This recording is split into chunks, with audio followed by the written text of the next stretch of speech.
छानापुरा से भी, बागात से भी कुछ लोगों ने जो है ये गुजारिश की थी कि यहाँ पे आके ऑफिसर्स को बुला के यहाँ के लोकल कुछ मसाइल है जो पेंडिंग है उनके हवाले से बात करें और ऑफिसर्स को जिम्मेदारी दे कि वो पेंडिंग मसाइल को हल करें। तो इसीलिए आज जो तय पाया था यहाँ के ज़िम्मेदार लोग जो है उनको जमा किया था और उन्हीं के कहने पे कुछ ऑफिसर्स को भी यहाँ पे बुलाया था और मैं भी खुद इनकी खिदमत में आया था ये सुनने के लिए कि कौन कौन से मसाइल जो है लोकल इश्यूज़ पेंडिंग है।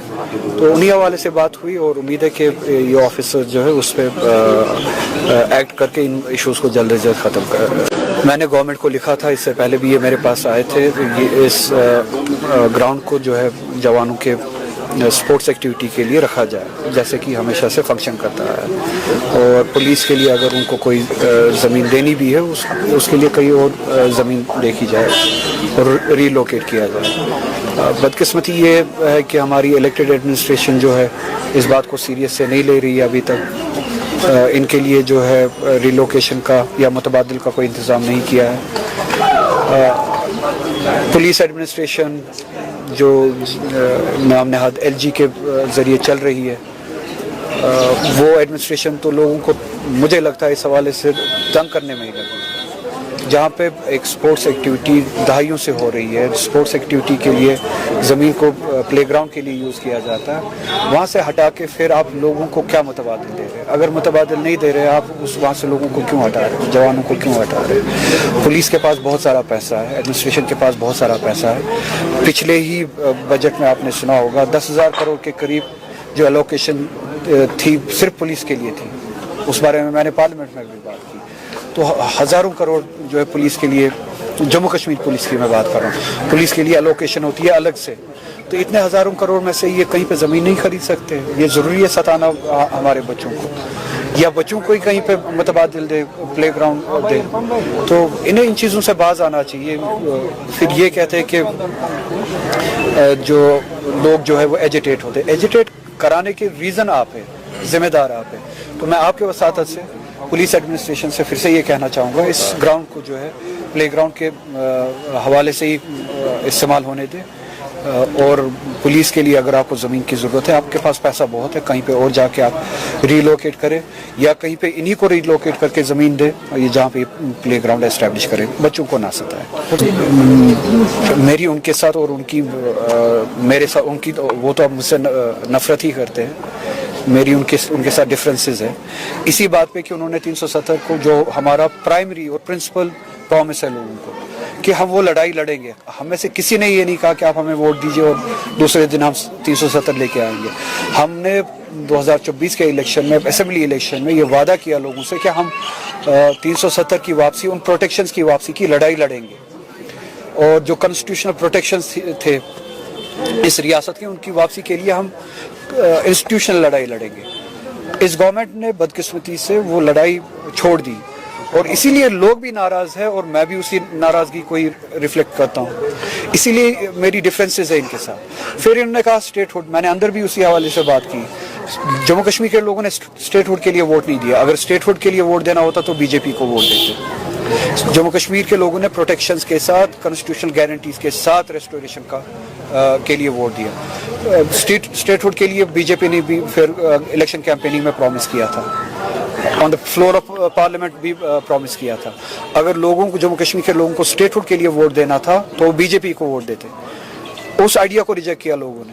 फिर हमारी जमात जिन्होंने 370 के नाम पे, प्रोटेक्शंस के नाम पे वोट लिया, फिर कहा कि हम स्टेटहुड की लड़ाई लड़ेंगे। वो भी जाती थी, वो भी गलत था, वो भी कंप्रोमाइज था मैंडेट के साथ। चलिए 2 मिनट के लिए मैं उनका आर्गुमेंट मानता हूँ, वो अचीवेबल है, उसकी लड़ाई लड़ेंगे। अब 2 साल होने को है, ये गवर्नमेंट वो लड़ाई भी नहीं लड़ रही है, इनने वो भी अब छोड़ दिया है। अब ये कुछ वक्त पहले तक बिजनेस रूल्स की लड़ाई लड़ रहे थे कि हमें बिजनेस रूल्स जो अप्रूव करके दे दीजिए। अब कुछ महीनों से मुझे लगता है कि अब वो बिजनेस रूल्स भी नहीं मांग रहे हैं। कुछ चीज़ें वहाँ से दिल्ली से अप्रूव होके आ गए, कुछ प्रोटोकॉल्स कुछ इंडिविजुअल्स के लिए अप्रूव होके आ गए और ये खामोश हो गए। अब तो ये ना बिजनेस रूल्स की लड़ाई लड़ रहे हैं, ना बकौल इनकी लड़ाई स्टेटहुड की थी, ना वो लड़ाई लड़ रहे हैं। اور جو ہم سب کی جموں کشمیر کے لوگوں کی جو لڑائی تھی کانسٹیٹیوشنل گارنٹیز کی جو لڑائی تھی نہ وہ لڑائی لڑ رہے. تو یہ زیادتی ہے لوگوں کے مینڈیٹ کے ساتھ, لوگوں کے بھروسے کے ساتھ. کوشچن نے اگر اپوز کرنا ہوتا تو پہلے ہی 2023 میں جو ہے یہ بل پاس ہو چکی ہے آلریڈی, تو تب اپوز کیا ہوتا. جب صرف اور صرف وومنز ریزرویشن بل لائی گئی تھی کسی میلیس کے بغیر, کسی ٹرک کے بغیر, وومنز ریزرویشن بل 2023 میں پارلیمنٹ میں لائی گئی اور یونینیمسلی اس کو پاس کیا گیا, اور اس کے امپلیمنٹیشن کے لیے اسی گورنمنٹ نے کہا کہ ہم ایک ڈیٹ طے کریں گے. تو آج بھی وہ وومنز ریزرویشن بل الائیو ہے. انہوں نے پرسوں جو کوشش کی وہ وومنز ریزرویشن بل کی آڑ میں ڈیلیمیٹیشن, نام نہاد ڈیلیمیٹیشن, جس ڈیلیمیٹیشن کے نام پہ یہ جری مینڈرنگ کرنا چاہتے تھے, وہی جری مینڈرنگ جو انہوں نے کشمیر میں کیا کمیونل لائنز میں. 2019 کے بعد انہوں نے ڈیلیمیٹیشن کے نام پہ یہاں پہ لائنز تبدیل کی, باؤنڈریز تبدیل کی کانسٹیٹوئنسیز کی, پارلیمنٹری کانسٹیٹوئنسیز, اسمبلی کانسٹیٹوئنسیز کی باؤنڈریز تبدیل کی.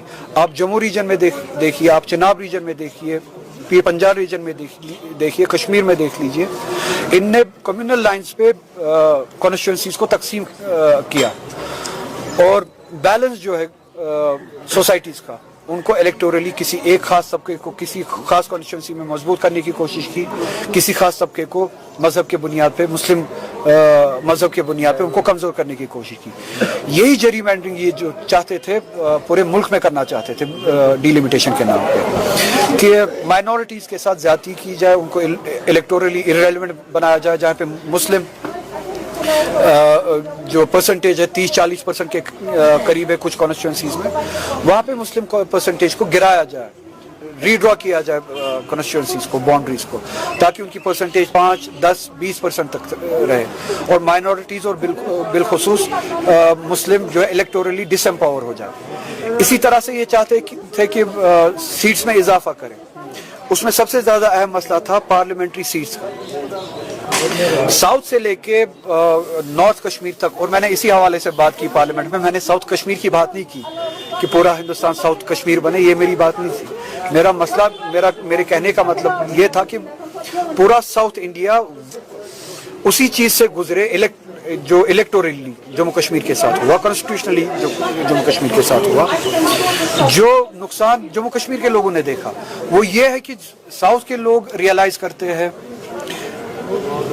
ہندی ہارٹ لینڈ سے باہر جو لوگ ہیں وہ ریئلائز کرتے ہیں کہ اگر سیٹیں اس طرح سے بڑھائی گئی, آبادی کے تناسب کی, آبادی کے بنیاد پہ اگر سیٹیں بڑھائی گئی, تو نارتھ میں ایک خاص جیوگرافی میں سیٹیں زیادہ بڑھتی ہے, ایک خاص آبادی میں ہندی ہارٹ لینڈ میں سیٹیں زیادہ بڑھتی ہے. ساؤتھ انڈیا کو اس کا نقصان اٹھانا پڑے گا, بنگال کو, نارتھ ایسٹ کو اس کا نقصان اٹھانا پڑے گا, اسی طرح سے جموں کشمیر جیسی ریاست کو اس کا نقصان اٹھانا پڑے گا. ہم چھوٹی ریاست ہیں, اس کا مطلب یہ ہے کہ پرسنٹیج جو ہے شفٹ ہو جائے گا, پاور جو ہے شفٹ ہو جائے گا پارلیمنٹ میں. 400 کے قریب یہ جو 4-5 ریاستیں ہیں جن میں بہار, اتر پردیش, گجرات, راجستھان, مدھیہ پردیش ہے, پارلیمنٹ میں ان کے پاس 400 کے قریب سیٹیں ہوں گی. ہماری ریاست جیسی جموں کشمیر کی ہماری 6 سیٹیں, اگر بڑھنی تھی زیادہ سے زیادہ 1 بڑھتی, 7 سیٹیں بڑھتی. اسی طرح سے 120 سیٹیں پورے ساؤتھ انڈیا کی ہوتی یا 150 ہوتی. تو ہندوستان کا فیصلہ, پورے ہندوستان کا فیصلہ کہ کل کو کشمیر میں کیا ہونا ہے, کل کو ساؤتھ انڈیا میں کیا ہونا ہے, یہ 4-5 ریاستیں مل کے لے سکتی ہیں. اور جو چیز ہم نے دیکھا ہے, کشمیر نے دیکھا ہے, 370 انہوں نے ہٹایا, کیا وہ جموں کشمیر کی مرضی سے ہٹایا؟ نہیں. یہ کہتے ہیں کہ پارلیمنٹ میں ووٹ ملا. ووٹ کہاں سے ملا اس کے لیے؟ وہ ووٹ ملا آپ کو ان ایم پی سے, زیادہ تر جو یو پی سے آتے ہیں, بہار سے آتے ہیں, مدھیہ پردیش سے آتے ہیں, گجرات سے آتے ہیں. ان کا لینا دینا ہی نہیں ہے کشمیر کے ساتھ. انہوں نے فیصلہ کیا کشمیر کے بارے میں, اور میرا مطلب یہی تھا کہ ساؤتھ انڈیا یہی ریئلائز کرے گا. جب ساؤتھ انڈیا کا فیصلہ یہ 400 سیٹیں کسی ایک جگہ پہ کنسنٹریٹ ہو کے 4 ریاستیں لیں گی, ان کے بارے میں ان کو کل ڈسنفرینچائز کیا جائے گا. میرے کہنے کا مطلب ہی یہی تھا, وہی ہو جو کشمیر کے ساتھ ہوا. ایک دن ہم जागे हमसे हमें पता चला हमसे हमारा 370 भी छीना गया, स्टेट फूड भी छीना गया। मैंने यही कहा कि साउथ इंडिया को भी खदशा है और उनको भी लगता है कि हमारे साथ ये होगा, और होने दे, उनको एक दिन उनको भी पता चले कि उनको स्टेट फूड से गिरा के यूनियन टेरिटरी बनाया गया है, तब उनको पता चलेगा कि जम्मू कश्मीर के साथ होता क्या है, बंगाल के साथ ऐसा ही हो, नॉर्थ ईस्ट के साथ ऐसा ही हो। यही मेरा केस था, मेरे कहने का मतलब ये था। और अल्हम्दुलिल्लाह जैसे कि आप जानते हैं पूरा साउथ कश्मीर के साथ जो ज्यादती हुई है, पूरा साउथ इंडिया उसको रियलाइज करता है, कश्मीर के साथ खड़े हैं। बंगाल आप जानते ही है बीजेपी की सेंट्रलाइज फॉर्म ऑफ गवर्नेंस को चैलेंज करते हैं, वो भी चाहते हैं कि स्टेट्स को ज़्यादा प्रोटेक्शन मिले, ज़्यादा मजबूती मिले। नॉर्थ ईस्ट भी यही लड़ाई लड़ रहा है और इसीलिए वो बिल जो है वो डिफीट हुई। तो ये सारा बैकग्राउंड मैंने आपको समझाया कि वो बिल डिफीट क्यों हुई। वुमेन्स रिजर्वेशन की बिल जो है वो डिफीट नहीं हुई। हमने कल भी यही कहा पार्लियामेंट में, सारी जमातों ने, सारी पॉलिटिकल पार्टीज ने, आप फिर से अगर ये बिल लाना चाहते हैं, वुमेन्स रिजर्वेशन का अलग से लाना चाहते हैं, तो डिलिमिटेशन को इससे अलग कर दीजिए। आज शाम को बिल ले आइए, हम इसको उस बिल को उसी तरह से पास करेंगे जिस तरह से पहले बिल को पास किया है। और ये जेरीमैंडरिंग था, इन्होंने कोशिश किया पूरे मुल्क को बेवकूफ़ बनाने की, पार्लियामेंट को बेवकूफ़ बनाने की, और अल्हम्दुलिल्लाह पूरा मुल्क जो है वो समझदार साबित हुआ और पार्लियामेंट भी समझदार साबित हुआ, मोदी की इस स्कीम को डिफीट किया।